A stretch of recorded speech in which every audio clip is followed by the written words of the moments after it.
if you're someone that struggles a little bit with American English, you're trying to speak in English and you're like, man, I'm just not getting the sound that I want. I maybe we're a little bit too choppy. We're like cutting up our sounds so things aren't sounding very fluent. Or maybe we feel like our consonant sounds are very, very strong. Or maybe we're just not able to get enough breath through. Today I want to talk about a technique we talked about in the past that I think may be able to help you achieve the American accent that you're looking for, or at least can start us in that direction.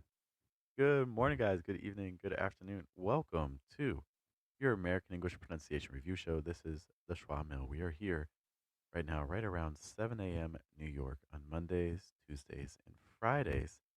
Here to listen to pronunciation files that you send to us and to guide you in this process. There is me. Hi, my name's Jeff. It rhymes with breath. That is one of the four keys to a natural sound in American English, including placement, pitch, breath, and then trying to weaken your consonant sounds in order to give more space to your vowel sounds. And then, in fact, that last point is one we're really going to be targeting today because we're really going to try to soften up those consonant sounds a little bit and to give more space to our vowels. And we're going to be doing this through an example. Oh, I'm so glad she's here because we're going to be listening to her file. What's up, Kyle? Thanks for being here. So, yesterday we had um, one of our members of our Telegram group that's free where people can send in audio files. You can too if you want to have your pronunciation reviewed. They sent in a file of themselves doing a tongue twister. And one of the things I suggested, because I thought some of the sounds were getting a little bit choppy and closed off, was trying to do what I call the straight lip challenge. And I have some videos on the channel that talk more about that. But to give an example, it's pretty much just like trying to like smile and trying to say everything you can in that way.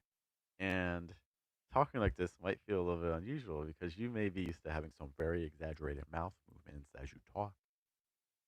But the problem is that a lot of times, and you know, something I'm doing it right now, a lot of times if you do that, what may happen is you default back to sounds from your first language, which may or may not exist or sound the same in American English. And we're trying to avoid that. So that's the whole goal of doing the straight lip challenge. So I wanted to talk a little bit about some of the impacts that I hear from that adjustment and then talk about where we need to go next. Okay, so let's listen to the file. It's first going to play the original, a section from the original audio from yesterday, and then it's going to play the adjustment with the straight lips. Now, a caveat, it's not a video, so I can't 100% be sure that it happened with completely straight lips. So we're going to go on the honor system, and if she says that, hey, I use straight lips for this, then I will believe her, and then we'll go from there. All right, but let's take a look at the clip. Saying a tongue twister forces you to be in the moment. Saying a tongue twister forces you to be in the moment. Okay, let me play it one more time. Saying a tongue twister forces you to be in the moment. Saying a tongue twister forces you to be in the moment. Okay. The biggest difference I hear is on the word moment. Now, for a lot of us, when we're pronouncing moment, what tends to happen is, again, we tend to press our lips together pretty firmly, right? Like moment, moment. And the straight lip challenge obviously will not let you do that because you have to say moment, moment, right? And what that does is it's going to weaken your M sound. But in addition to that, it's also going to give more space to your vowel, that O sound in the middle, which is the goal. And that's what I hear happening here. Saying a tongue twister forces you to be in the moment. Saying a tongue twister forces you to be in the moment. Okay. Maybe still a little bit heavy, and maybe we could still add even more space to the vowel, but I like the direction that we're moving in. Okay. Now, doing this on its own is not going to be enough to completely change your accent, but it starts putting us in a stronger position when we make additional changes. Okay. One of the things I hear in both of these audio files. Saying a tongue twister forces you to be in the moment. Saying a tongue twister forces you to be in the moment. Is we could talk about a lot of different concepts. We could, for instance, a lot of these are going to be our elements of contrast. For instance, pitch. American English uses a pretty wide range of pitches, like this. You know, we want to be able to tap into all of those at the right moment. And what we hear in this file is we just hear a lot of repetition of that kind of over and over again around the same pitch range. Saying a tongue twister forces you to be in the moment. Saying a tongue twister forces you to be in the moment. So it's like da da da da da da da da da da. Like all of those are relatively similar pitch ranges, and so my question would be, hey, can we try to expand that pitch range a little bit? So maybe, for instance, starting higher. So again, straight lips, trying to keep straight lips the entire time, but starting a little higher. It's like saying a tongue twister forces you to be in the moment. Saying a tongue twister forces you to be in the moment. Saying a tongue twister forces you to be in the moment. Da, da, da, da, da, da, da, da, da, da. See, now we're able to kind of increase our pitch range there. Some other things that we want to be considering with this file is Saying a tongue twister forces you to be in the moment. Saying a tongue twister forces you to be in the moment. we. I would like to maybe try exaggerating the length of our vowels a little bit because everything is so fast and a little bit compressed on our vowel sounds still. Saying a tongue twister forces you to be in the moment. Saying a tongue twister forces you to be in the moment. Let's maybe just like slow it down just a little bit to see what it sounds like when we give more space to our vowels. Again, trying to keep straight lips. It's like saying a tongue twister forces you to be in the moment. Saying a tongue twister forces you to be in the moment.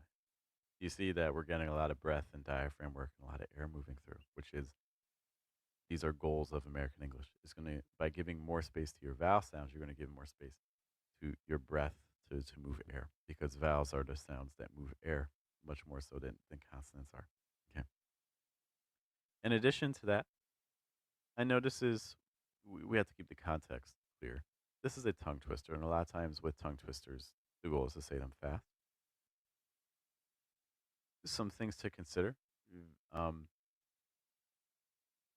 if you're practicing this not as a tongue twister, I would say you could also play around a little bit more with speed because right now we're kind of like duh, duh, duh, duh, duh, duh, duh, like everything's moving. But when we talk, it doesn't always work like that. I even did it right there, right? It doesn't always work like that. It doesn't always faster work.